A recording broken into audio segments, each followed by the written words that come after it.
Welcome to Curious Chimps podcast. I'm your co-host Nathaniel Pearl. And I'm Sam Sheva. And welcome. We here at Curious Chimps are law-abiding citizens. We do not endorse anything illegal. And anything we discuss is for entertainment and not information purposes. We are not experts, and nor do we claim to be. So please, consult doctors, do your research, read the label, and for the love of all that is holy, be safe. All right, let's talk about drugs. Curious Chimps.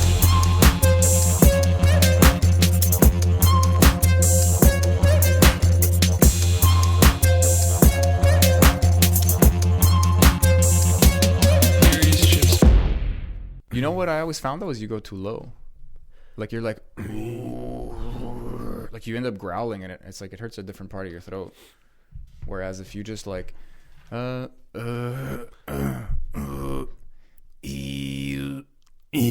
like a laser. It's like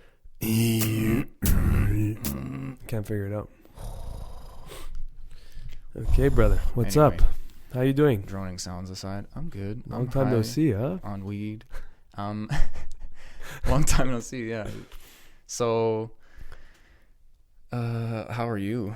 I'm good. Did I answer your question? Did I say I'm good? What's the usual answer people expect? I'm good. How was your experience with the Yopo Oh, the fucking Rapé 2.0 that you Yeah. gave me yesterday? last night at fucking midnight when I was supposed to be asleep? Man, you were right, though. I really didn't think it was a bedtime experience, but I was exhausted after. Yeah. Well, and I slept like a baby, man. Did you have a good night's sleep? I passed out. And you woke up early. It was hard to wake up. Fucking, what'd you get, 5 hours of sleep? I went to bed at 1, so Womp, womp. yeah, 5 hours. Hey, man, just do some breathing techniques today. You'll be fine. Yeah. Hit some cold showers. But it was And good no once I was tricks. up. You know, I was holding pads for my client and we were just sparring it out. It was good. So it wasn't super, like, mental intensive. Yeah. It was really interesting, though, because that Yopo was, I asked for, like, a strong dose from you. And usually I do it to myself. So I wanted to Dude, really... there was so much in there. I think anyone would be laughing if they saw my face just now. My jaw just dropped and I'm like, I turned white. There's so much in there, man. You were like, even telling me, like, yo, I think you have enough. And then there was some left in my hand. That's the best part. There was like most of my first dose in my own hand. And you still had like a fucking... What, did it feel like a lot? I can't tell anymore. I'm just... At this point, I can just handle whatever comes, I guess. I mean, maybe that sounds ego. After Maybe yesterday, I that's need how I feel too. No, well, maybe I need a humbling. I don't know, but I can kind of be with whatever I'm getting. yesterday was my humbling, man. I Oof. feel sick just thinking about it. Yeah. I've been wanting to vomit. It's weird. I've wanted to puke after that's a weird thing to say, but like I want to purge. I feel like I keep swallowing this stuff and I want it to get out. And like this time I was just like bothered by it and I just fucking made myself puke. And I instantly regretted it. I did it. I'm like, okay, I'd rather just like swallow this stuff. Yeah, that was. It's also an impression though. It's like you get mucusy and then you start like hawking up loogies and you know the first two are like black or brown or whatever, and then it's just in your head. To anyone who's listening, I hope you're not eating while listening to this, because just picturing black, muddy loogies flying out of our throats. There's nothing. It's quite delicious. Yeah, it's a ballet of fucking bodily fluids. It was intense, man. It was like super heavy in the head for me. Yeah, me too. I know Felt what like you mean. It was like Physically, compressed. yeah. It was weird. Like my head was like made of lead. For a Yeah, second. me, it was the head. It was super heavy, and my throat was just like on fire. I have no idea why. And then that little purge was gone. Yeah. I don't know, man. It was different. I'll give you that. It was different. You know, Isn't like it you crazy? warned me. It's rapé still, but it was just intense, and it was like stronger. And there was like you said there's like DMT in it or something. Yeah. I don't know. They have some type of DMT in I don't there. know. Yeah.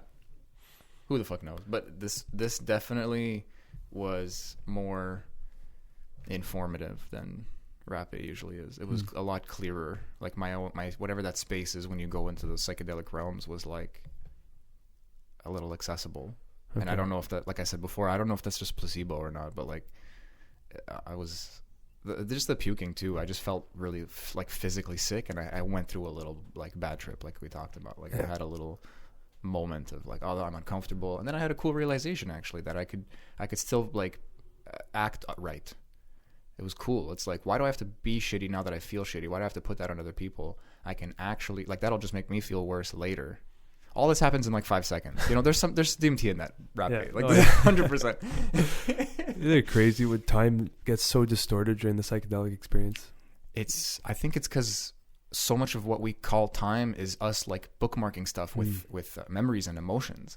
And psychedelics, you know, throws that in a blender. So what you call time goes a little bit out the window, right? It's crazy. So our conception of time is just based off of physical reality, you know? Yeah. I mean, a lot of imagine from like a neurological point of view, dreams are just like a download. Like you're in the Matrix, you get stabbed with the thing and they teach you Kung Fu kind of thing. Like you didn't do any of that. You just had all these like bleep blah bloops in your fucking brain, like fireworks. And then you wake up and it all gets consolidated instantly into quote unquote like memories. But everyone knows, like, sometimes you're drifting off to sleep and it feels like a very long time. And then you open your eyes and like 2 minutes passed by. Yeah. And you're like, what the fuck? Like that's an awake feeling of time distortion. And it's interesting. Well, do you ever hear that podcast? I forgot her name, but she did the Bigfoot, the Moab 250, the run there on the JRE. Oh yeah. What was her name? And she's hallucinating because they're not sleeping. Yeah. Yeah. She ran for... It was 250 miles, and she ran, I think she did it in like 73 hours or something crazy like that. Yeah. And she said she took a 1-minute nap. And she had crazy wild dreams. Yeah. A 1-minute nap for the whole experience. She said it felt like a few hours, and she was actually upset when she woke up. Like, why'd you let me sleep? Yeah. I telling her training partner, like, why the fuck did you let me sleep for more than a minute? Such a character. That was such a great podcast. I wish we could remember her name. We'll find it. Yeah. So it was like that was complete time distortion for her. Yeah. Well, it's like apparently your brain wants REM. Like it's really important. And if you don't get it, it just goes, okay, you made me do this. And you start hallucinating. You start going into REM sleep and you're wide awake. Yeah. She was saying she saw like forest people, they call it. Like the ones that run like those crazy distances, they see like hallucinations in the forest. I think she said she saw a guy playing a cello. Oh, yeah. Crazy. Straight up see stuff. It's funny. I had stuff like that when I was downing off a lot of ecstasy. I was clearly seeing like children playing in my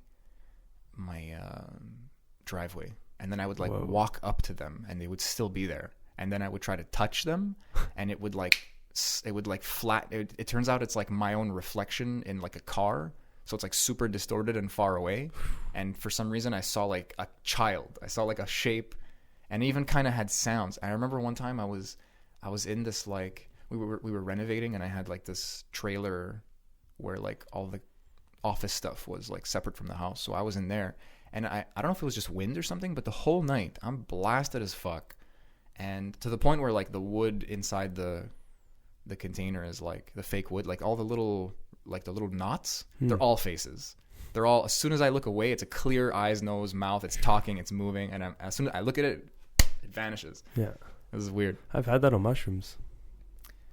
Mushrooms, it's swirly dirly, you know, but like fucking ecstasy, I feel like it's corner of the eye. like every 10 seconds you're like, you see a cat or something on the, like, you're like, what was that? You know, and it's all, then you look at it and it kind of flattens out. I don't know. I tried. Is MDMA the same thing? The way I understand it, there's MDMA in ecstasy, and there's other stuff, and there's cocktails. They put usually speed in ecstasy, right? There's Viagra sometimes. It's like a cocktail. I don't know really. I think ecstasy is just kind of like a street thing, and now Molly is the thing, and I think that's more. Molly, I think, is just MDMA. I thought so too, but there's like people buying like a crystal, like a stone, and they'll make their own pills, and that for me, that's reminiscent of MDMA, because I would get some kind of pure form of a thing, and then if I want, I can like throw it in a glass of water, or I can put it in a capsule and like understand my dosage a little better with like pre-measurements. But MDMA is just the pure form, and it's, in terms of the high, it's very similar, but I think you're less taken by it, sort of. The only time I really did MDMA, I did way too much. So it's maybe a bad... That was my experience too. I did way too much. It was a dangerous amount. Yeah. And we were fucking blasted the whole night. It was a house party, and eventually everyone's asleep except for me and this other guy, and we're just high on fucking MDMA. Oh yeah. And it's not the same. Like, there's this lovey, bodily feeling. Like something about ecstasy is like a perfect party drug, and you're less shy, and you're more open, and you're more loving, and like, there's a reason why MDMA assisted therapy is so powerful, is because it's just like it cracks you open, and then a professional goes in and does what he does, and there's just less resistance. Nice. Literally, like, it softens up your defense mechanism. And they're seeing promising results with that right now. Like crazy. Yeah. Like crazy. I love the maybe there's less momentum, less articles, it's just my impression too, like my own Facebook feeds or whatever the fuck I'm looking at on the internet. But if you go and look for it, it's fucking decades of like, yo, weed helps PTSD or chronic pain, or just little stuff like that you've been hearing your whole life. But then it's like, what are the medicinal properties?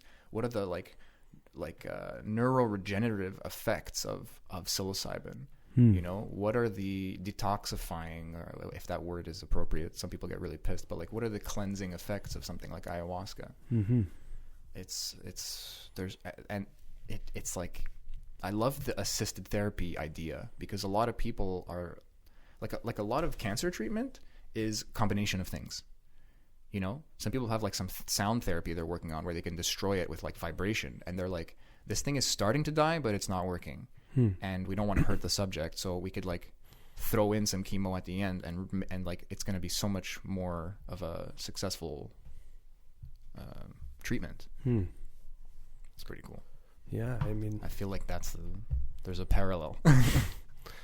But that whole idea of having someone guide you, or just being there while you're tripping, it's like a shaman almost, in like a modern clinical setting.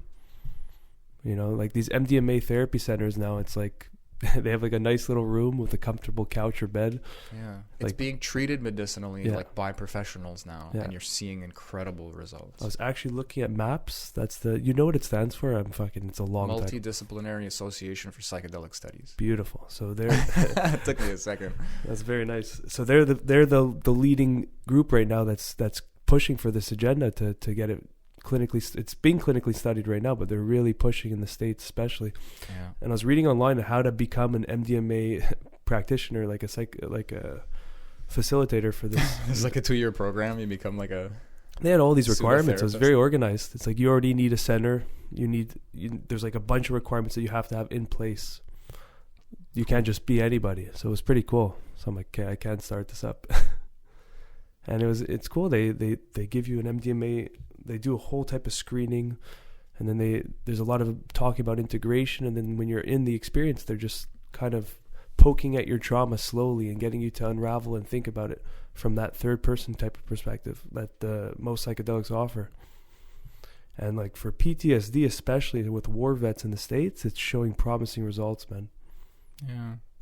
Like super effective. It's crazy. That's something that's intense for me, because I feel like everyone is familiar with trauma. Most people, maybe some lucky weirdos out there, but like, we're all hitting trauma at some point in our lives. Let's just say it's a human thing. Birth is traumatic. Let's put it. Yeah. But that's really like I don't want to say an oversimplification, but it's just not the same thing. It's apples and oranges. They're both trauma, but like someone who is like an adult male, or even maybe young, maybe like still kind of forming neurologically, and they're like they've seen some shit, they go off to war or whatever, or it's just a bad luck, like you didn't even ask for it, but life just got really crazy, or someone else abuses you. Like, just so many PTSD is just like, in a simple way, it's like your nervous system reacts to its environment, and if this is like this is an acute stressor, and you never stop protecting yourself from it. That's how strong it is. It's like you grew a callus, and there's like something in the way your nervous system reacts is now like hardened, or raw, maybe the other way around. I don't know. It's just a metaphor, but like I really feel for these people, because I'm practicing yoga and meditation. I look at my own level of anxiety.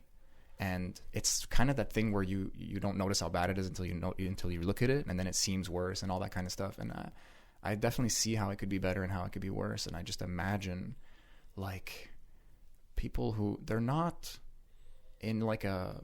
lost in a mental sense, but their body is screaming at them. Mm-hmm. So they're just reacting to like danger, but they're fine. Yeah. You know, and it's wow, that's like a weird kind of prison, man. And if you could take some shrooms and you just like cry for 8 hours and someone's there like to just like, shh, it's okay, Mm-hmm. you know, and then every now and then say the right thing if you freak out, or just have your back and have a bottle of water and a towel ready or whatever you need. Those little things to keep you feeling comfortable and safe. Yeah. When you're so vulnerable like that, it's so cool to just be able to like have someone you don't have to think and, about you don't have to think about all those small details, and if there's someone there you can just talk with.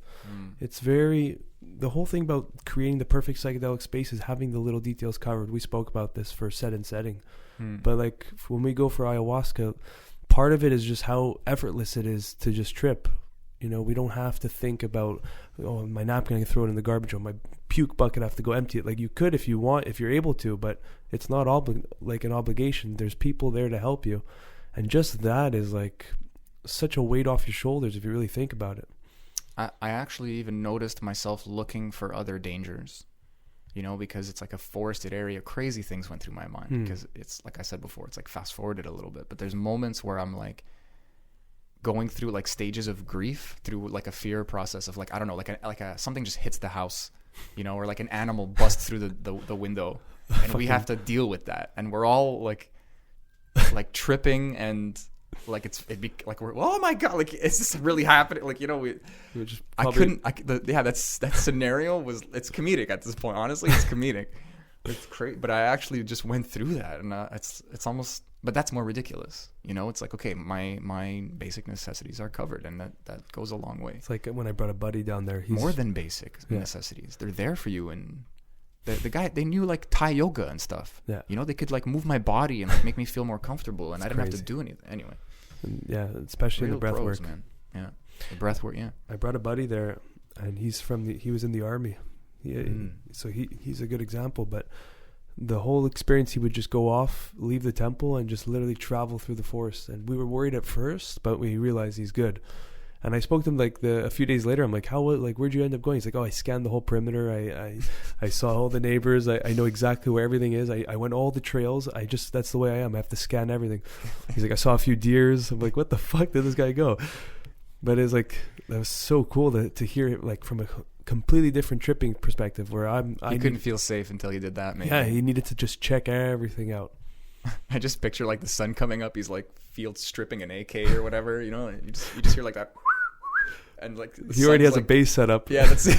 He's got a little tree house. There's he made like a few weapons out of stones and sticks. He comes out with like the black lines under his eyes there, and he's like, "You guys made it, okay." He has a piss jug for some reason. Yeah. Don't want to waste that precious water. Oh, that's weird. But yeah, so coming back to assisted therapy, it seems to be really beneficial. This is our intended theme for the podcast, right? It's like good trips or the benefits, the possible benefit. So that's where we're just kind of riffing off of that. Yeah, because last week we went a little bit more into the bad trips. And we contextualized them a lot and diffused or demystified like the bad part of it a little, which I think means that the good part is sort of more on the neutral side as well. It's just kind of, there were good moments, but I happened to be high, or I just made the best of it, and it was actually a bad trip that turned out to be a really powerful lesson. So I would call that a good time or a good trip. Trip's a trip, you know. When you wrap it up, it ends up, if you apply the lessons or were in tune with the lessons that you learned, it usually ends up being for the better. Not always, but it's. I think for me personally, always. It's always been a clear, bright wisdom, and then whatever the ego, self-promoting, inflating, or the fear voices that were so painted, so obvious. Yeah. For me. And that just makes it worse, because it's like, oh, Sammy, so you know what to do, you know exactly what to do at any given time, you just don't have the willpower yet, or like but I don't know, there's a forgiveness there too, like shift takes time. I'm fucking slow, man. I said it in the last podcast, like it takes me I'm just stubborn. Doesn't matter. Yeah, it's fun. Yeah, I'm down. I'm like, okay, this is my guy. Yeah. It's like you're playing a video game and like you didn't unlock the next thing yet, so you just gotta play. You just gotta accept it. You're like, okay, this is my guy. Yeah. What can I do with this guy? You press the wrong buttons a few times, go down the wrong pathway. It's all I good. said that a few weeks ago. It's like, if life is a video game, I've been button mashing for 30 years. Like, I don't know what I'm doing. I think And most I realized of us have that. Yeah, exactly. Well, and then after enough button mashing, you're like, oh wait, A, B, and C, or whatever. No, people figure out combos. Yeah. I just been like, nope. Let's just do this. This has been working. Start, restart. Yeah. Oh, it's so funny. So good trips. Good trips, man. Oh, I have plenty. That's the thing, there's so many fond memories. I was like preparing for this and trying to think of that, and it ends up being just like good times, like I said earlier, but I'm high also. Yeah. There's times when I was like on small amounts of shrooms, or we were just high, we just smoked weed, and me and a group of friends, and we're like not in high school anymore. Like it's gonna sound like we're young, but we're adults at this point. We're like 20s plus, I think we just haven't done this in like 3-4 years, to be honest. But we would go to parks at night, which is illegal, actually. So it's a little, I don't recommend it. You can get a huge ticket. But really? You can't be parks at night. I guess they're cracking down on that. I don't know. But you take a chance. Yeah, fuck take them. A chance. But we took a chance. Now I want my money. Fuck that. Just going today. Yeah. But we would play like Sandman, where you're not allowed to touch the sand. But then we would play Marco Polo. That's where it gets crazy. Imagine you're on shrooms and you're in like a playground with like stuff, and you're playing kind of this like hybrid of Sandman. Like you're playing Marco Polo, but the water is the sand. Yeah. So like if you're fish out of the water, but the guy has his eyes closed. So many times one of us just walked into something and really hurt ourselves, but we just kept playing. We just kind of go like blind guy, like hands in front. I keep a hand in front everywhere I'm going. Yeah, but sometimes one of our friends, Joel, he would just commit. He was so fucking like brave / stupid, because he would hurt himself sometimes, but he would sprint at you and get you, and you're like, fucking got me, man. Like when it works, when it works. But anyway, like enough reminiscing. Like I just feel like so many good trips are that. And there's maybe like a gradient where there's a middle good trip where you just have profound experiences, and it's just not as heavy as it could be in the quote unquote bad trip. And then it kind of ends on a sour note, because like one time I took ecstasy and mushrooms mixed together. Apparently it's called like MX missile or something cool like that. I don't remember. I might be making that up. Okay.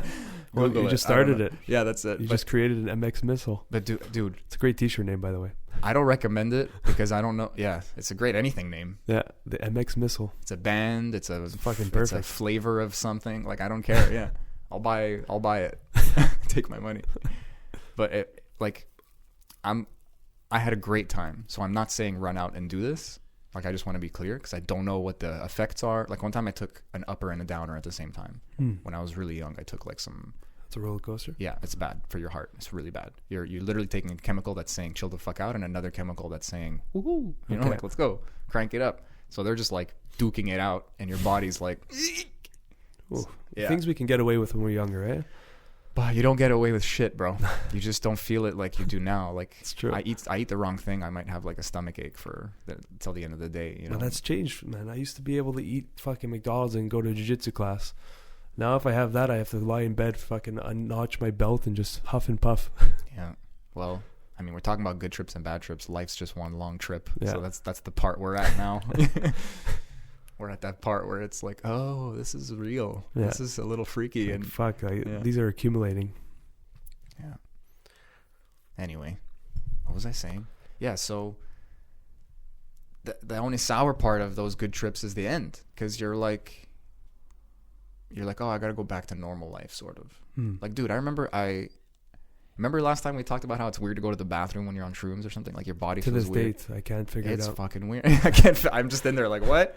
I have to pee 10 times. I go, nothing comes out. I'm like, okay, fuck. I'm just gonna ignore you, dick. It messes with your muscles or something. It's weird. But I take this cocktail. I take this mushroom ecstasy nonsense. I don't remember the amount. It was like one pill of some kind of pressed like at the mix, like not MDMA, or not just MDMA, like we were saying. Beep beep. Sorry about that. And the shrooms was, I think, maybe 2-3 grams, like a good dose, but not crazy. And I'm taking a shit at some point, and it kicks while I'm taking a shit.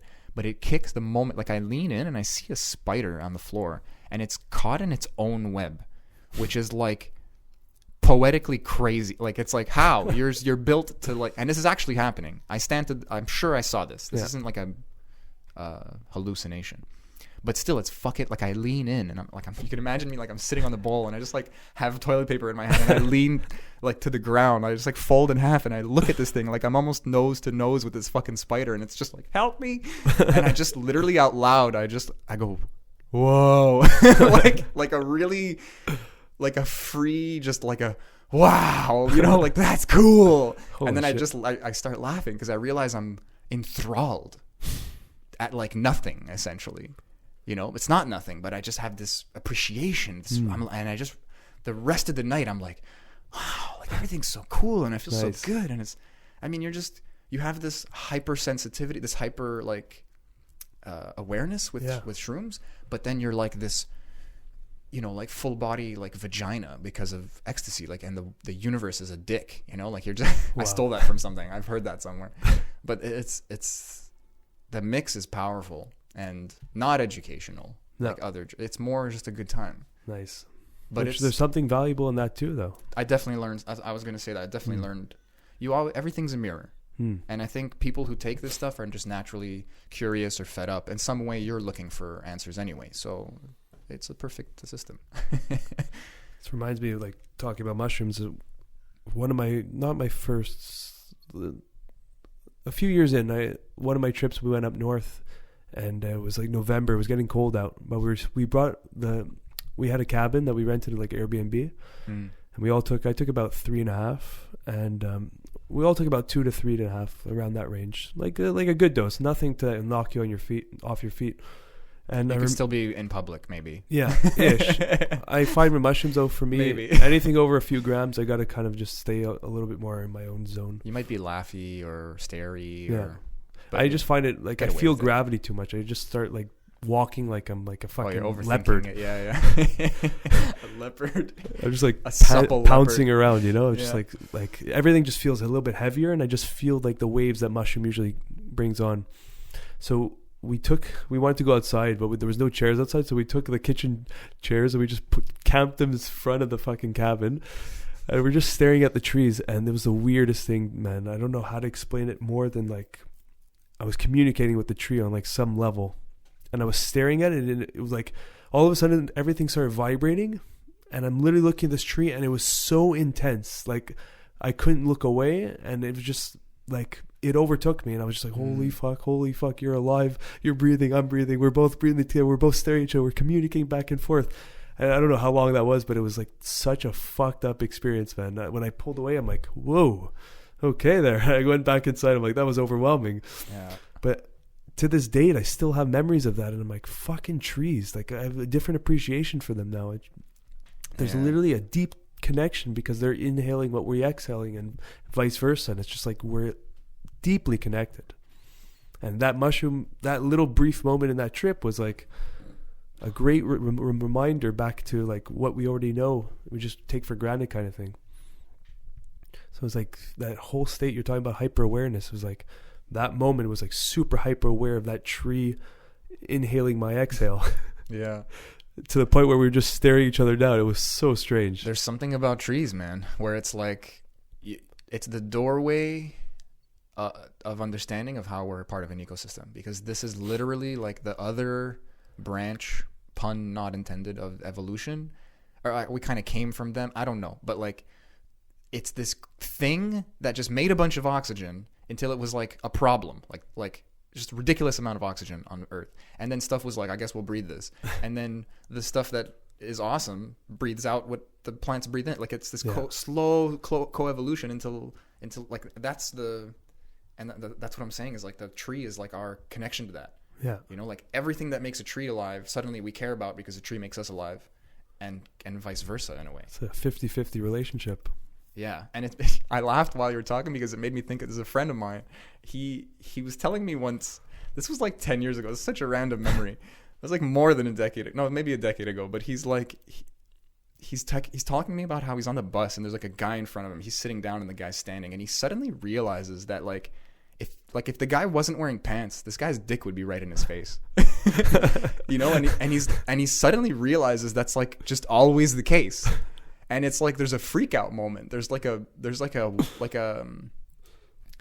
think you're making thoughts, but then this one thought starts pulling you like a dog that's too big, and you're like, oh no, you know, like, and that's kind of what you're feeling, is like you suddenly realize this tree.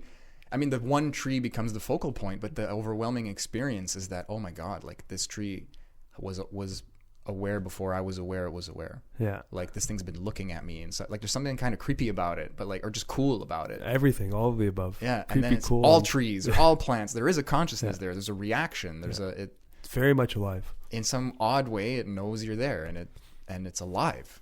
That's like in plain definitions. Yeah, I know. It's then if you think living about and that, breathing, which is fucked, and it's just standing there for how many years?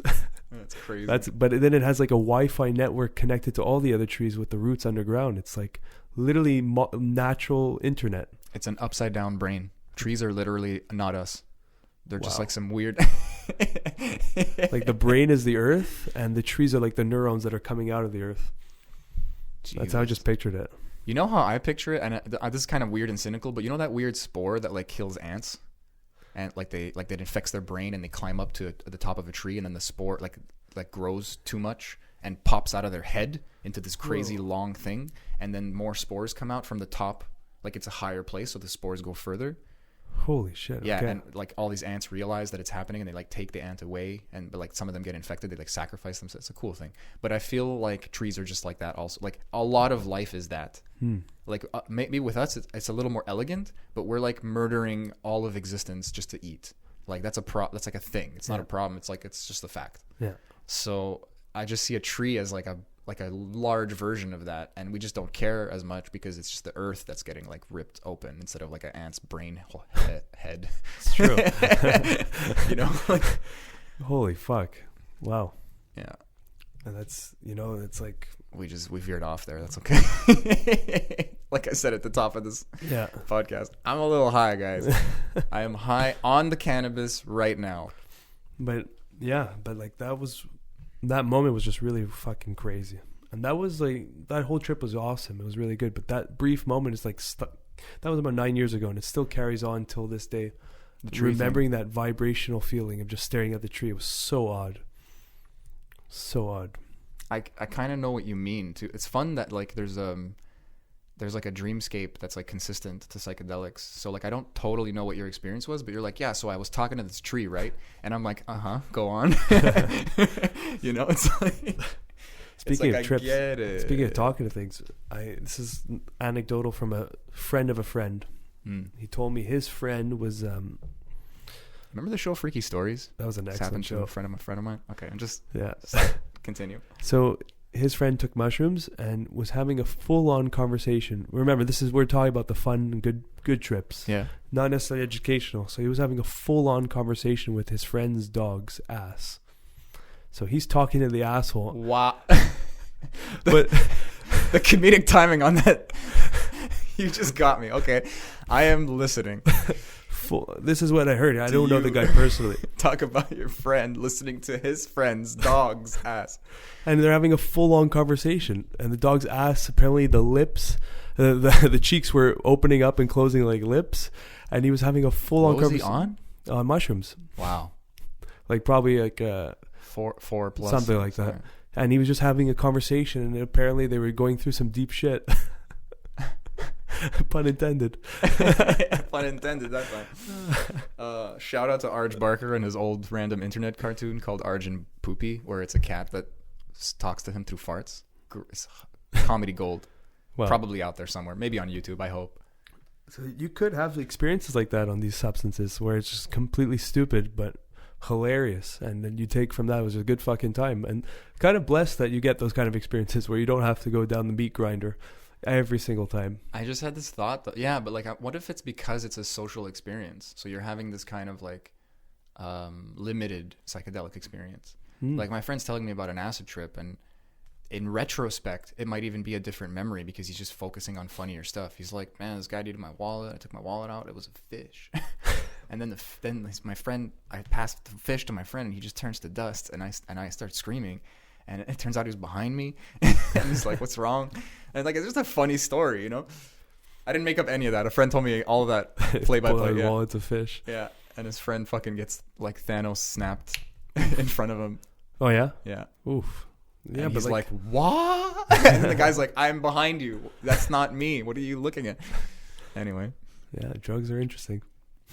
Fascinating. What I love looking at too is like, if I can, how do I put this into words? If I can sit by the side of a road and watch people pass by, cars, people walking, bikes, people with dogs, whatever, and until that becomes psychedelic, then like, what about weed?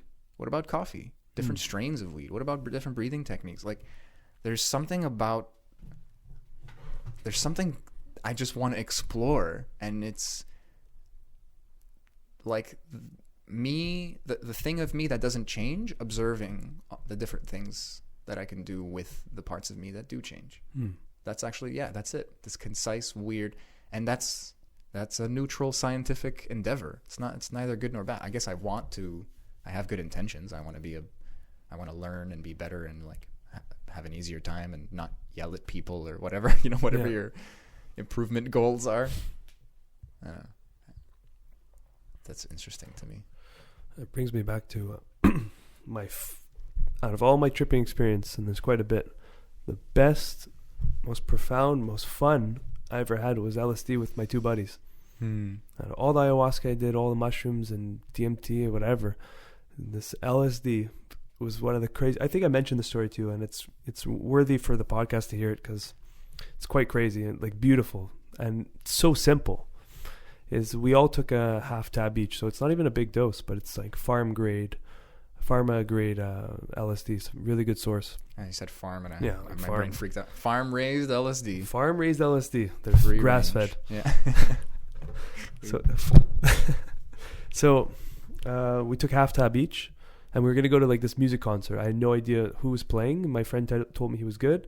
Fucking let's do it. We took an Uber. We all had the tab in the Uber car, and on our way there, it all started hitting. I noticed it was hitting. Is just my friend was in the front seat, just staring out the windshield, and like mid conversation, your eyes popped though when he looked at me. That was so funny. Because mid conversation, he just stopped talking and he was just staring. I'm like, oh yeah, it's coming. Mid conversation. Yeah, we're all like shooting the shit, and then like he's supposed to respond to something, and I'm looking, and he's just staring, and then I'm like. And then I caught myself staring at him. And I'm like, oh shit, I'm tripping too. So there was like this quiet Uber ride. We're all just like getting that hyper awareness feeling of just like everything is noticeable now, which is really fascinating with LSD. It's like all of a sudden everything is noticeable. Every single detail. And now I see why it's very popular in the tech industry, and artists, they have a lot of profound moments with LSD, is because like the attention to detail is so pure and so effortless. Yeah. So I'd love to microdose it and see. Oh, it's beautiful, man. We can hook that up. I got some of that. Friend of a friend of mine. Friend of my friend, allegedly, right? Yeah. Okay, so we'll just fly to fucking. Where's LSD legal? Portugal. Nailed Boom. it. We're heading there tomorrow. Portugal. We're gonna do a little quick trip, get it there, and come back. I got time. So we all had water bottles. We're sipping that. Good call. Yeah, getting to the area. So it's some part of downtown, more far out east, like Rachel Street kind of place. So we go there and we're walking, and like we're all super alert and hyper aware of this crowded area, and we're just going to destination. We know exactly where we're heading. Get to the front of the club, and the bouncer is a nice guy, but he said, like, you guys can't go in there with fucking water bottles. Like, finish your water bottles, then come in. And we're like, yeah, no problem. Okay, we'll finish our water bottles. And we just walked. We literally just started walking, and before you know it, we were like a half hour away from the club. And we're like, I guess this is what we're gonna do. And we were like, yeah. Thank God. High five it. We're like, let's fucking walk. Let's just go for on a journey. Turned out to be a 6 to 7 hour walk. Molto bene. And we were going through little side streets, little noisy streets with like different bars and clubs and little shops and different colors and textures of each area. And it was so interesting that like each street had its own energy, like vibe based on what kind of people were there. But like we all felt it in tune. And like one street was like, we all started getting anxiety. It was more like a gothic club or something weird. And we're like, okay, well, this is intense, but let's look at it. And we're like going through each street like it was like little veins or nerve pathways in the nervous system of the city. And I remember my buddy Simon, little like ecosystems or bubbles. Yeah, and it was like this little area, like now, like that's what I felt, the culture of different areas. I'm like, wow, okay, this like there's like a vibe that this bar attracts. Like, whoa, one bar had like these crazy red lights shining, and it was like a jazz bar, and it looked like there was a smoke screen in there, like there was some smoke going on, and I'm like, holy fuck, guys, let's look at it. And we like stood at the window just staring in, like tourists. It was weird, as if we were like in our own little vessel, just observing this like mysterious world, but been on the streets probably 100 times, sober. Yeah. And my buddy Simon, like, this still blows my mind. He's like, there was a street sign, and he's like, why do we look at it linear, like in front? What about like this? And like for the listener, he like tilted his head and went underneath the sign and looked at it from like an angle. He's like, what about like this? And he was like looking at every fucking aspect of the sign. And it blew my mind. I'm like, you're right. Why do we look at things head on? Like, look at it from all angles. Like, it's an object in 3D world. Let's like observe every crevice of it. And like the writing on it, 2D. The writing, like the way it was cut, the back of it, how it attaches to the, like, it was very mechanical how we were observing things. And I see why like guys, even like Steve Jobs was quoted that LSD was a part of his creativity, and I see why. It really opens your minds to those pathways of creativity. I think they need that stuff more also because they're more into a higher level of education, and so they're specializing. It's limiting their imagination a little bit. They obviously have more tools and stuff, but you still get kind of trapped in a box. So, they can just get like kicked out of that and look at it from a further perspective and suddenly be inspired. It makes a lot of sense. Yeah. So then just walking through downtown streets and like noticing how busy it was. And I had the sense like we're in the artery, like the aorta of the city. Like this is where things are happening fast paced, like fast. Nervous system is spiking. This is the blood. This is the heartbeat right here. Like boom, boom, boom, boom. Like downtown is the heartbeat of the city. And I'm like, whoa, this is crazy. And each street felt like arteries that we were just following, or arteries and nervous system, because they in the anatomy of the body, they're like wherever you find an artery, there's a nerve right next to it. And it's like they're intertwined. So you can call it artery or nerve. It kind of felt like both. And we were just walking, and then we went to quiet streets. So we're like, okay, the circulation's chill here. Then we just have a laugh attack. I don't know. Or we're getting closer to like Mount Royal Street, and then we're like, oh, let's go to the mountain. Like our whole destination was to head to the mountain, Mount Royal. Always. And we're like, but we took the longest possible route, but like naturally, because we had no GPS on. We were just like going on by intuition and like by a few streets that we recognized. And so then we saw the mountain from Camille Hood. That's the side that everyone cycles up. So we were just fucking trailing up the mountain, and then all of a sudden it started feeling like we're heading up to the brain of the city. And my mind was just so expanded to the point that I felt like this whole city was just like one like giant human organism, and like we're all little vessels and little platelets going through the arteries and different nerve impulses, and like the brain of the city was the mountain, and that's where it invokes thought, because at the top of the mountain is like you're looking above everything, so it's easier to think. And when you're in the city, it's more about heartbeat and fast pulsing, because you're busy, you're working, you're a work ant. So as we're walking up the mountain, we get to the peak. All of a sudden, like there was just like no stress. We were just staring up to the moon. And it had to have been at least an hour to 2 hours just staring straight at the moon. And lucky enough, it was a full moon that night.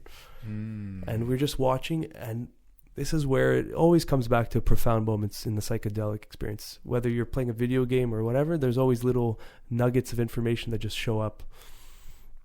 And we're staring at the moon, and it started covering up by clouds. And we're just like, oh, it's gone. And I'm like, it's always going to shine through the clouds. The clouds will pass. That's what I told my buddies. And then the clouds just faded away and the moon shines. I'm like, see, the clouds are just a moment. And that just applies to life, man. It's like that light will always shine, and it might be all cloudy and hard to see, but it's still there, and it will make its way through. It's funny how like you can describe life in simple terms, and then it's suddenly like some almost cliche advice, because it's just, you're just describing what's happening. Yeah. You're like, it's cool, it'll change. you know, or this too shall pass. You know, you could say it in cool ways or in old ways or more cliche ways, but it's always, but even the it's just gurus, it's like, oh, the wisdom. Even the gurus, it's always such a simple quote, and you're like, fuck. And you've heard it 1,000 times, but you're still like, fuck, you know? Yeah, well, it's if it's well placed, that's what makes a guru in my mind. Someone who's so careful. You know, you're like a dog sniffing. You're getting closer and closer to the edge, and then when you're at the last second, they go like, "Oh yeah, maybe, yeah. What's that? What's that? What's that?" And then you're like, "Oh," you know, just that little nudge, or maybe just like, "Hey, check there," you know, and then they walk away. Like, that's very subtle, making you go down the guru path, you know. But some people will. There's one guy in India who was hilarious because I'm literally like surrounded by these like guys in orange, like these babas, these fucking like spiritual biker, crazy, smoking hashish all the time, like weird people, fun people. But they're this one guy, he's like Norwegian or something, and he's telling me crazy stories about how his people used to feed that green mushroom with the white dots on it from like Super Mario. It's like wicked poisonous. Okay. And they would feed it to slaves, and the slaves would piss it out, and they would die because it's poisonous. But then you would drink, like the warriors would drink the pee. The pee. It would get you fucking blasted, and it was called going berserk. They would go into a battle completely naked. And just have like 2 axes or something and just chop people's heads off, and like rainbows would come out. Like, you know, they're tripping like crazy, but they're like, yeah. And he, like, when he showed me that and he did the face, and I like believed him because he looks like a fucking Viking, this guy. So so that guy, his fucking hands are all fucked up. He's like an older dude. His nails are all long. He's an interesting character. He smokes a shitload of weed, which people don't in India. Like, they don't roll bats like he did, you know, like we do here.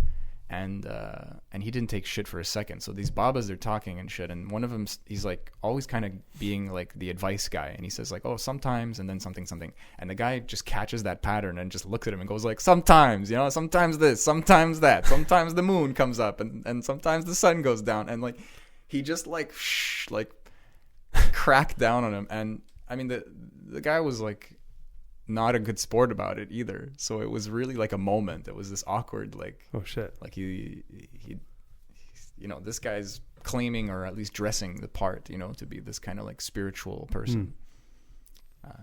I don't know the culture enough to talk about it, but it's funny, man. Yeah. You know, like they're just poking him a little bit. Sometimes the wisdom is like, just like, we're just here. You don't have to fucking be that. You don't have to be the guy. Yeah. You know, we don't need the older brother right now. We can all just be in a circle chilling out.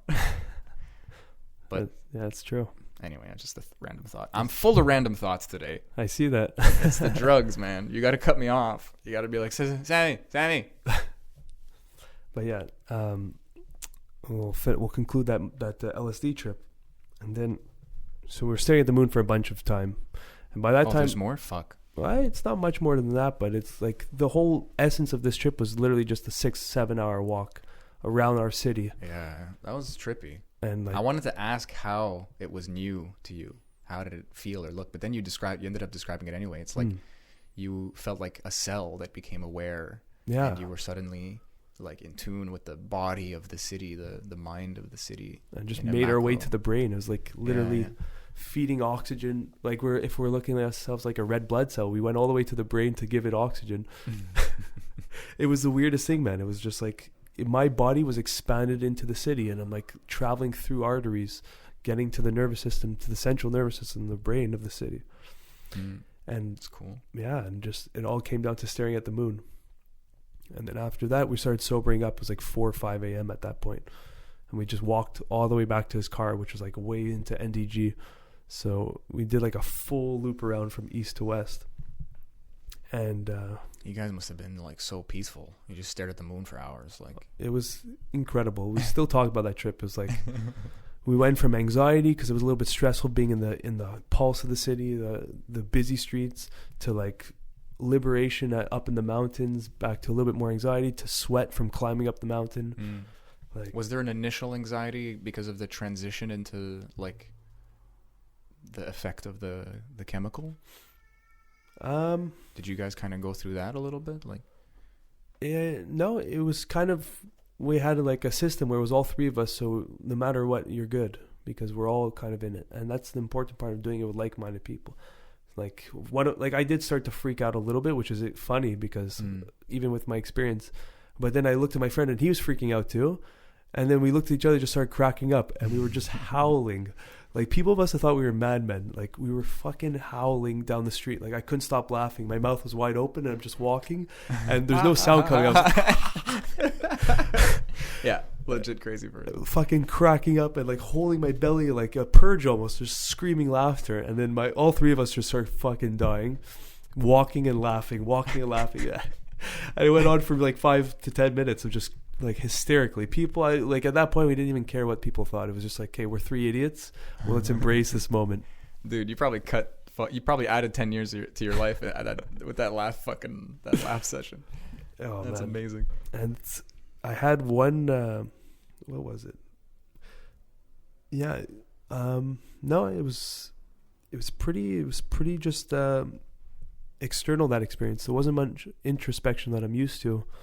You're just in your body. Yeah. It's like this faux enlightenment. Like, you just got to chill out and experience. Yeah. And it's like you need those moments. Yeah. And like I remember when we were walking up the mountain, my friend, he was like, when we were going through the forest, we're like, what if a jaguar jumped out? Like, how would we fight it? And be like we would spear it like this, and it would be a fight to the death. And this is what it's all about.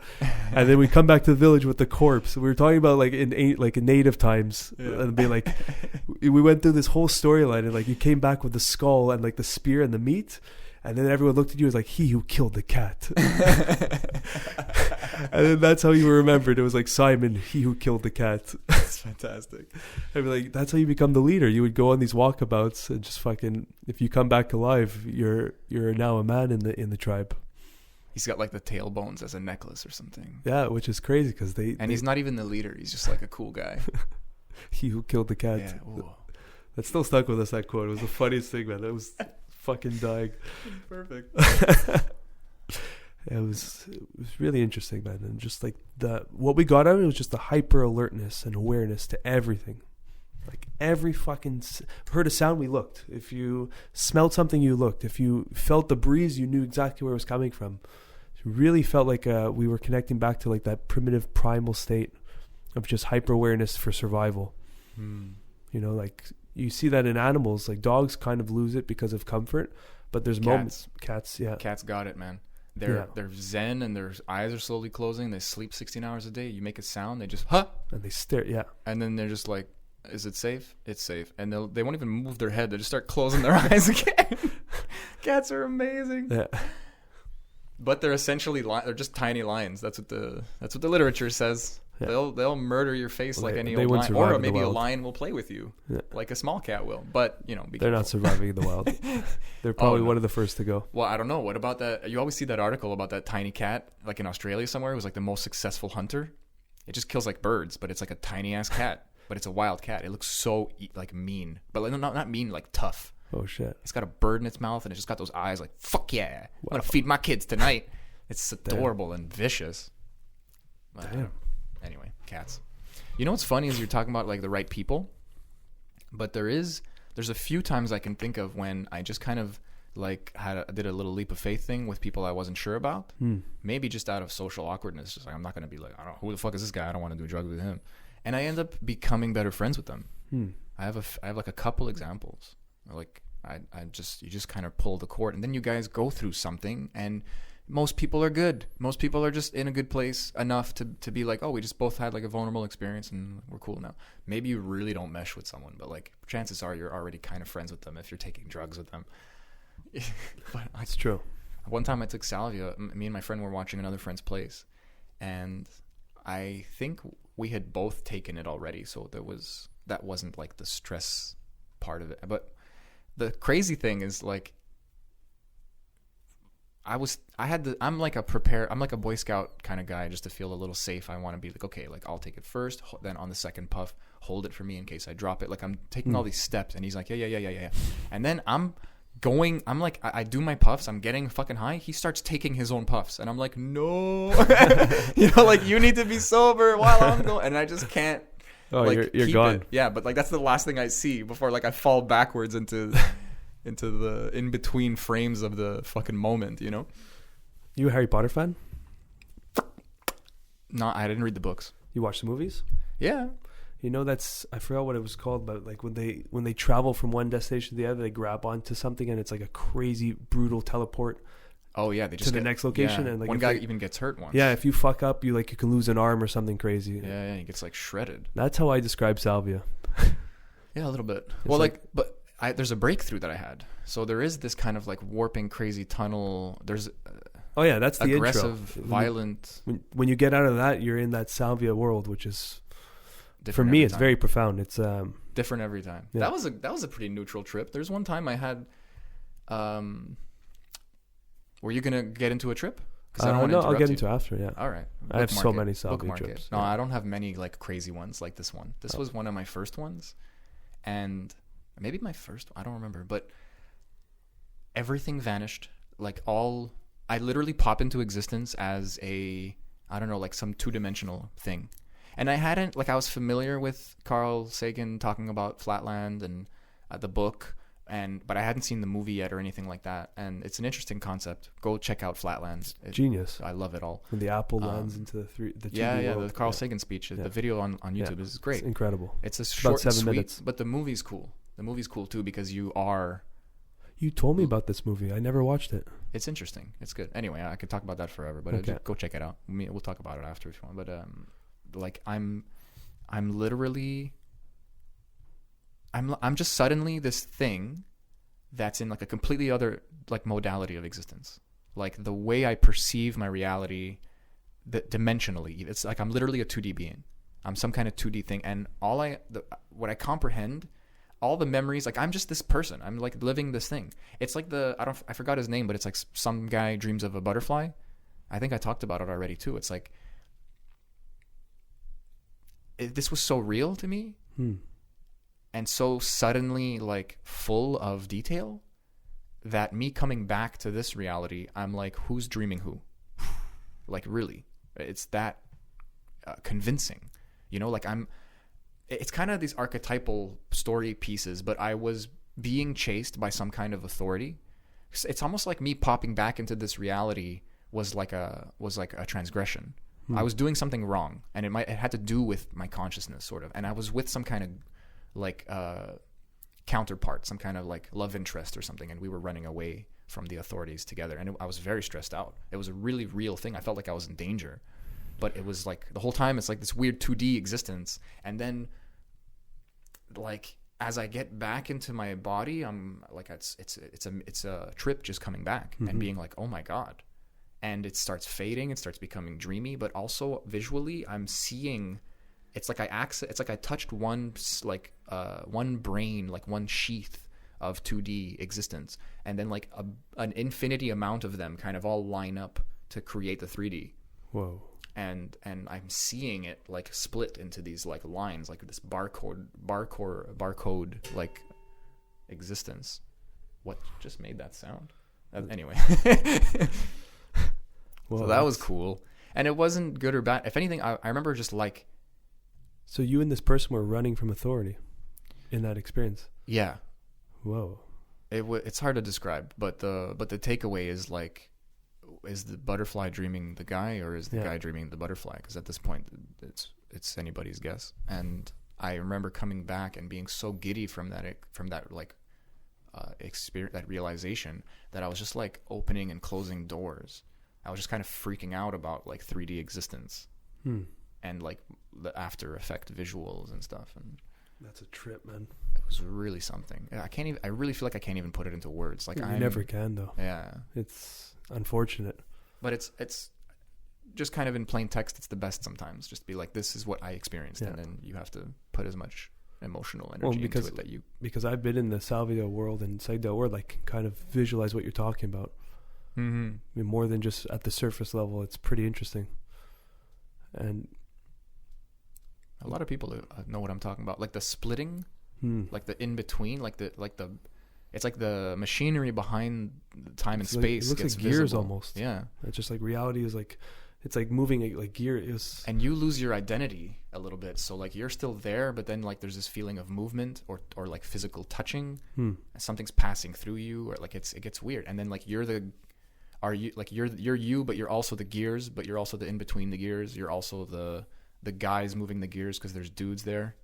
I've described it as like, imagine like you're a scientist and a mouse, like you're doing an experiment on a mouse, and then the mouse just like looks up at you, and then like you're moving, like you go left and right, and the mouse just follows you. Oof. Yeah, that's what they were looking at me at. Like, they weren't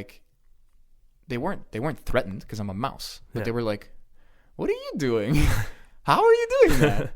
You shouldn't be here." Yeah. And then later on, it's more like, "Hey, he's back. Fuck, hey, what are you doing here, man? Get the fuck out of here. What are you doing here? Fuck, You freaking idiot." I But feel like I've seen that, man. there's this sentiment. They're not saying that in any like English That's the vibe, way. though. Yeah, it's just kind of this. It's all in the face in a weird, if I can say it that way. It's been very cartoony for me with the salvia experience. Very like Some crazy Play-Doh-y, exaggerated, cartoonish. Like maybe that's how my mind's interpreting it. I don't know, but it's very odd.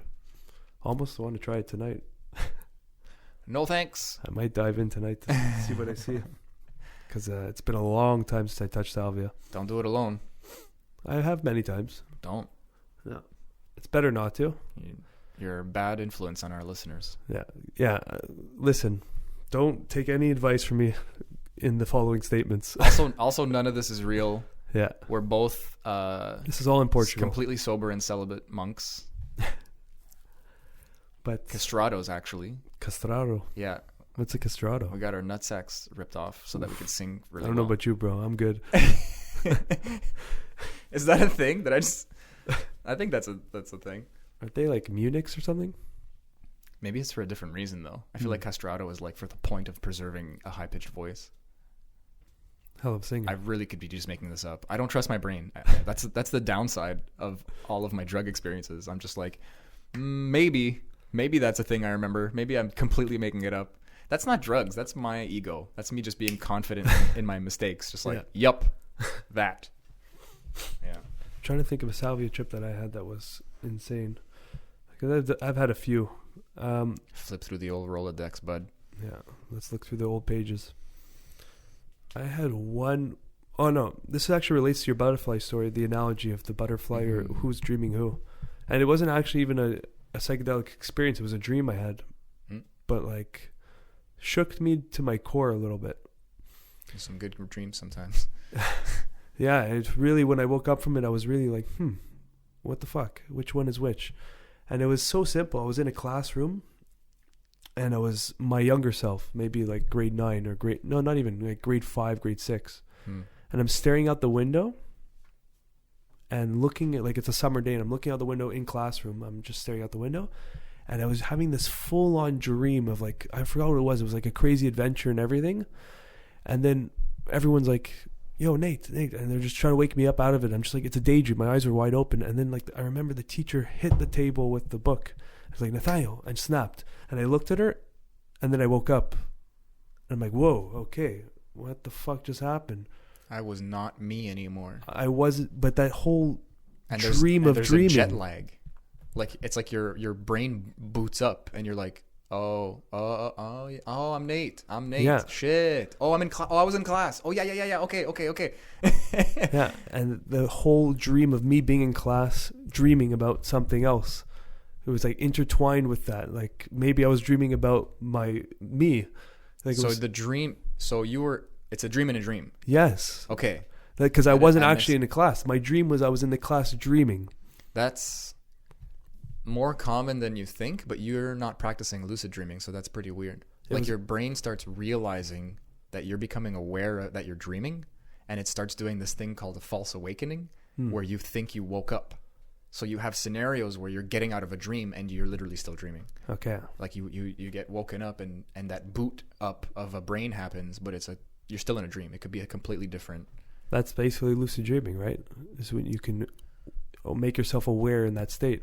Yeah, but it's like your brain fights back in a weird way. Your brain's like, oh, you're not supposed to know what's going on right now. Like we're doing some work while you're asleep. And then it just goes like, ooh, you woke up. And then you're like, no, I didn't. Why are you lying? Why are you lying, bro? So that was an interesting one. I'm like, who's dreaming who here? Like, is this the daydream that kid was looking out the window? Is this what he's actually daydreaming, or is it the vice versa?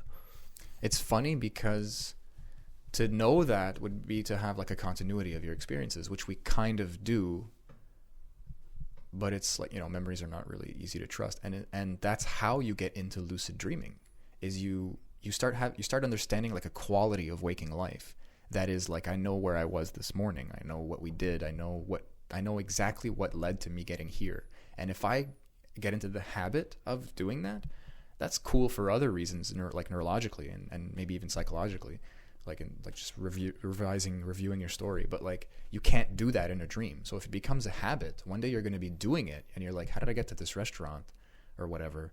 And you will not be able to know. Like, you're just like, wait a second. Okay, I'm not drunk. I'm not high. I don't remember getting here. I don't remember making plans to get here. Like, it becomes uncanny. And then you go, oh my God, I'm dreaming. So it's funny that you, like, wow, those are the steps you take to work on lucid dreaming. And yet, on a kind of like philosophical, it's kind of a scientific argument also, but it's like, everything could just come into existence right now, including our memories, and there's no way for us to tell.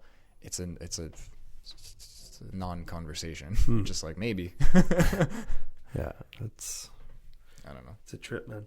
I'm just high and I'm ranting. This kind of ties in an idea Rogan had on one of his podcasts, is like, every time you wake up, you could easily be in like a whole other life form, another person, and you're having only recollections of that person's past, but in this moment.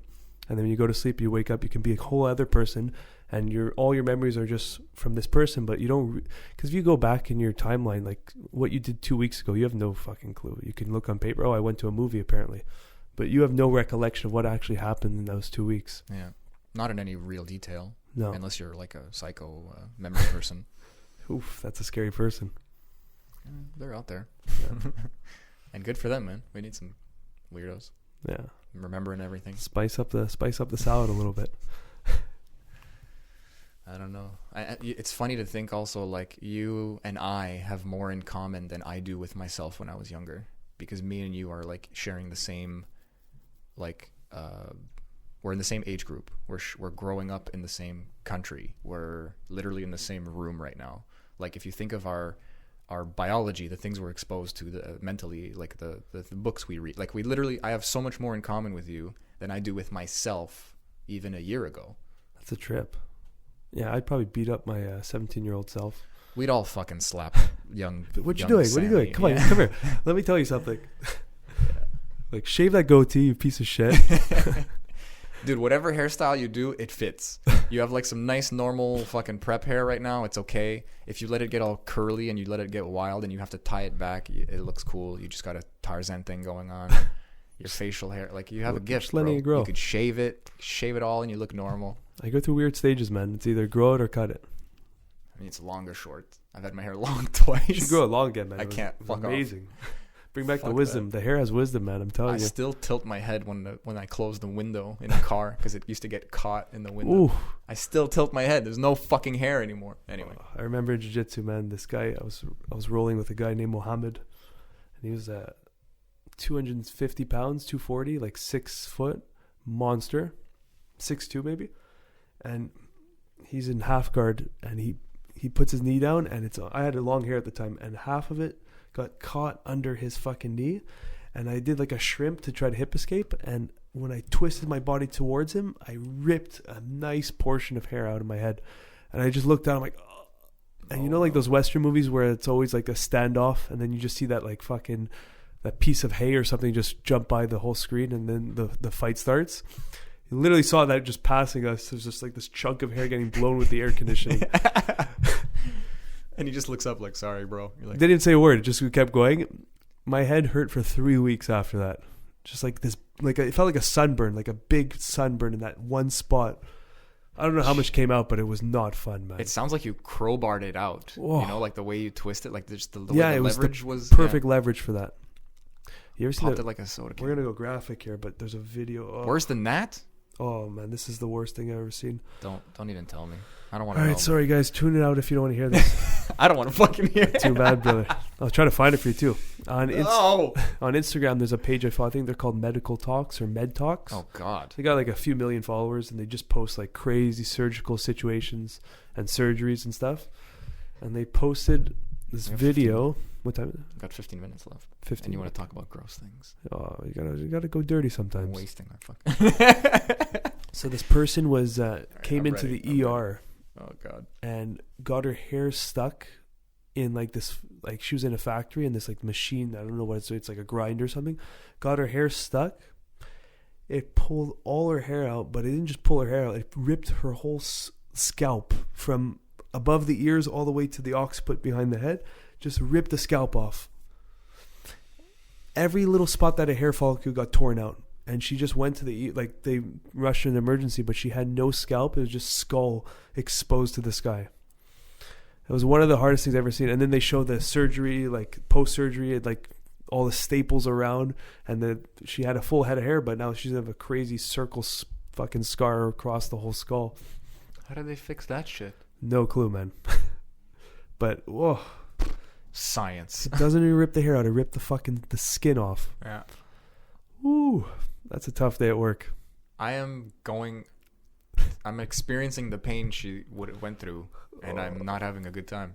Oh my god! But like, you know, I can't even visualize that kind of pain. The saving grace is that she actually went through it, which is horrible, and I'm just imagining it, which is literally nothing. Oh my god! Talk about bad trips. There's no having a good trip. It's not happening to me. I feel great. There's no learning experience from having your scalp ripped out. I mean, you could be grateful for being alive. Yeah, if it's like a wood chip or something, like you get sucked in, man. Oh. It's built to just pull, like you're fucked. It's very dangerous. Yeah, it's one of those that creates torsion and just rips. So, oh my god. Oh my god. Okay, hey, anyway, so good trips. Yeah. Good trips, guys. Good trips. Do you have any? I I think you mentioned your salvia one, but I don't know if that was good or bad. Well, I brought it up because it was kind of neutral, but it wasn't bad, but it was like it was definitely good in the sense that how I felt afterwards. Okay. You know, like I felt really centered after ayahuasca, but I didn't feel like $1 million. I felt like a piece of marble. Nice. In a good and bad way. Like, I don't know.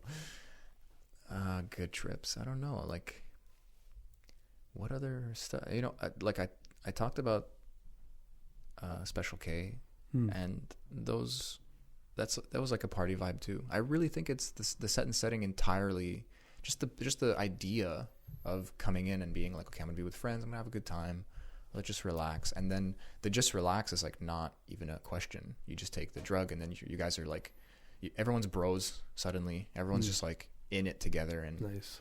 And they're, I guess you kind of build a crew unconsciously also. You know, you're not going to have some guy freak out and like make everyone else freak out. And if some guy dips in some way, we're not, you know, back then maybe you're not as sensitive about it. Maybe you just kind of poke fun and then the guy forgets about it. Hopefully, you know, and we're not like taking fucking 5 grams every time either. Like if it's shrooms or something. So there was kind of this softness to it back then. Whereas now, I want to either microdose and be lucid, or I want to take ayahuasca and like get a very, like it's like a download, but it's not a 5 grams in a dark room. It's you're awake, you're singing, there's other people, you could talk, like there's something just real and grounding about it, and I fucking love it compared to my other experiences. I think I'm in the same lines as you. Like the way I look at psychedelics now is either I microdose mushrooms, LSD, whatever, or just experiment just to see where the mind will go, like with DMT or whatever. But in terms of when I want work done, it's like ayahuasca is my teacher now. It's a weird way to say that, but I used to take 5 grams of mushrooms, whatever, and that would be my experience to go deep into my mind.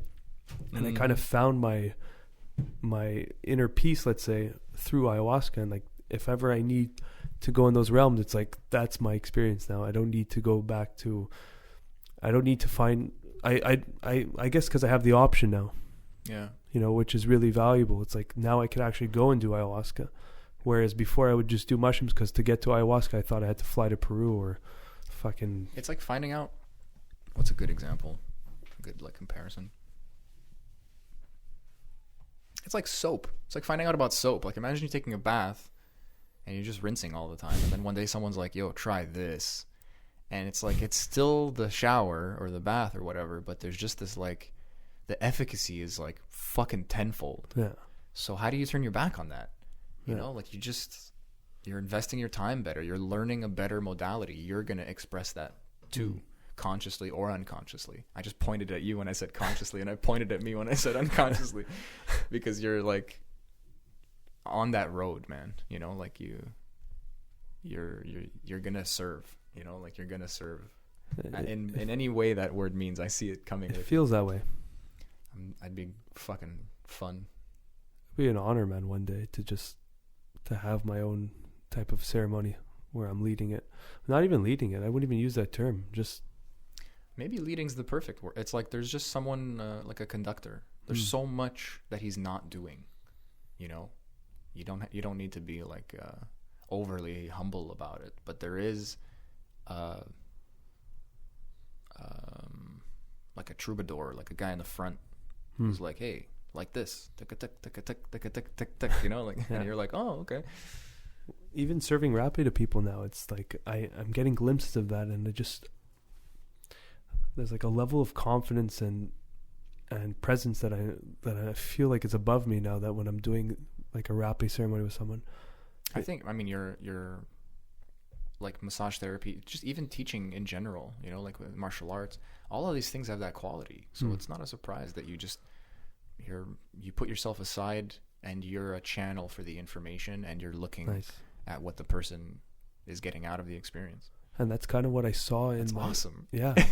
When I went with you to the ceremony, when I brought you with, I had that vision. It's like your whole life you've been serving people in different ways, teaching martial arts, massage, personal training, weight training. It's always for this added service to someone.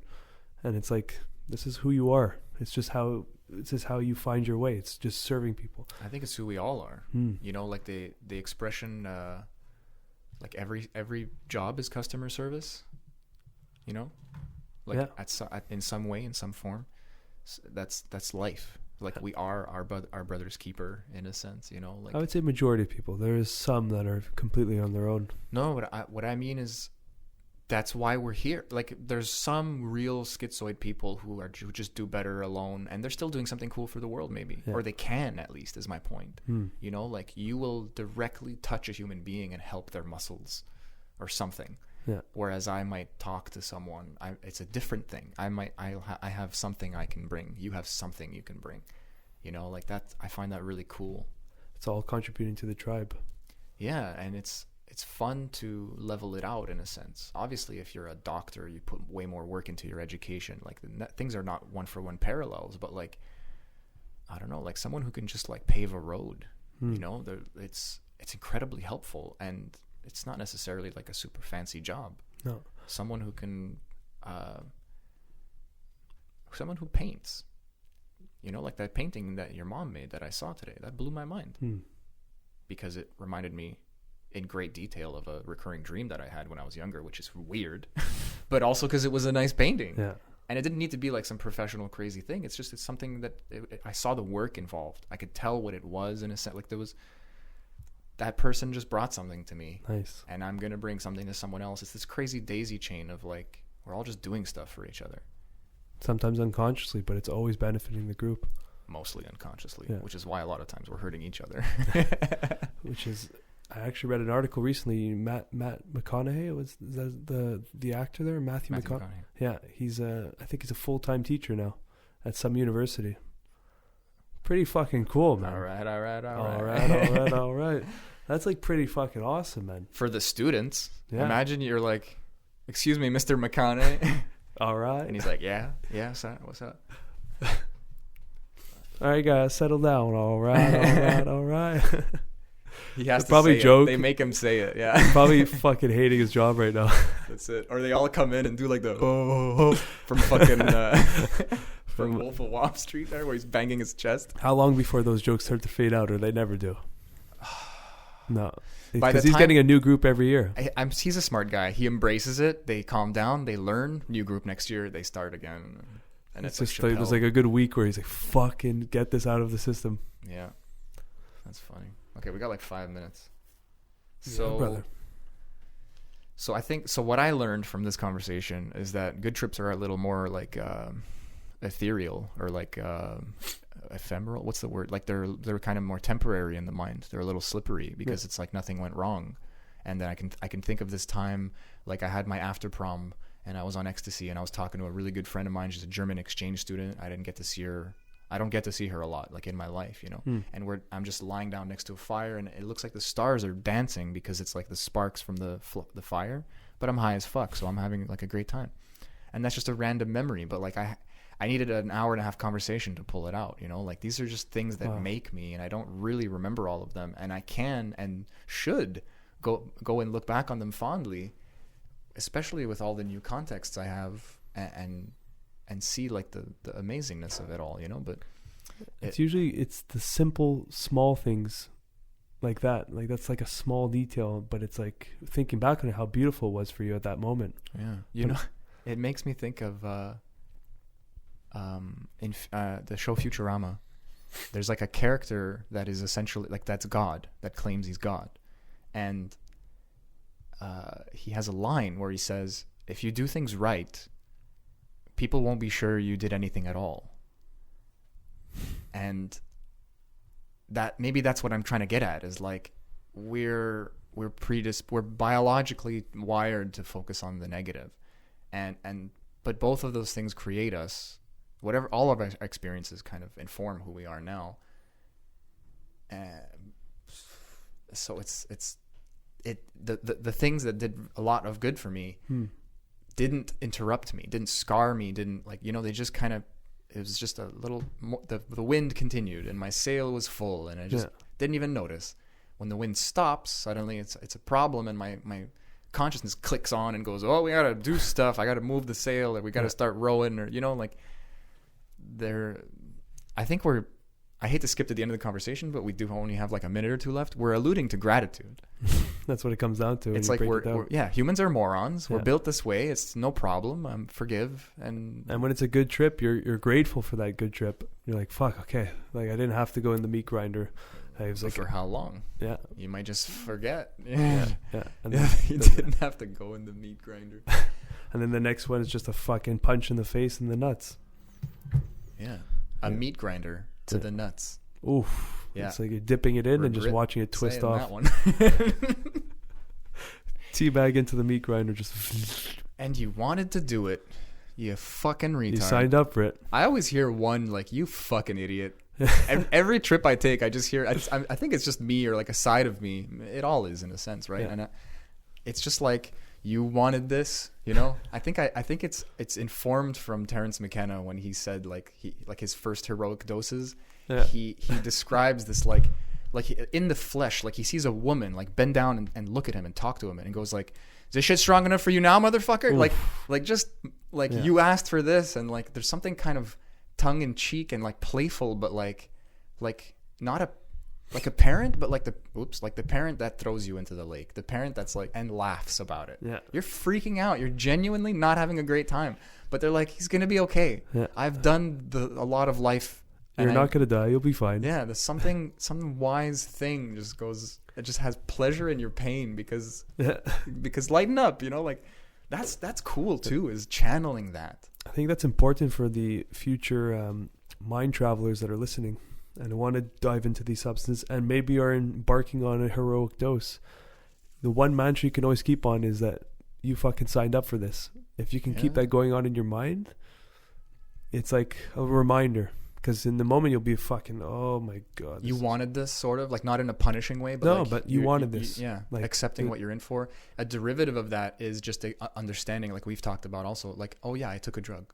Mm-hmm. Like kind of like not this isn't real, but like you know, air quotes, like I'm gonna be okay, knowing it's gonna pass. Yeah, this too shall pass. This too shall fucking this cheesy, but it works, man. Fuck, dude, those are powerful. Let's just end on that. This too shall pass. Boom.